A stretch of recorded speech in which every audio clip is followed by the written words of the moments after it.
GeoCue is excited to announce a new sensor to the TrueView product line, the TrueView 435.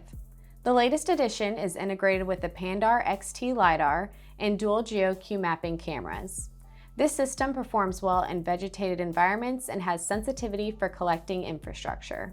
Our customers are trained on start-to-finish workflows, collection, post-processing to a deliverable, and efficiently managing their data.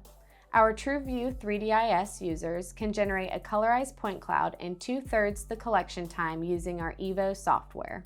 Our Reckon data management platform adds sophisticated tools for organizing and delivering data to clients. At GeoCue, we ensure our customers are confident in the quality of their deliverables by providing best-in-class technology. Our TrueView 435 will continue to define professional-grade LIDAR. The GeoCue team has been working hard on research and development, and we're ready to share some exciting news with you. Join us November 15th at 10 a.m. and 6 p.m. Central Time as we share GeoCue's latest developments. This includes a closer look into our new TrueView 435, our new 635-640 compact systems for the DJI M300, and new additions to our point cloud processing software EVO. Be sure to register on our website and stay in the know with everything happening at GeoCue.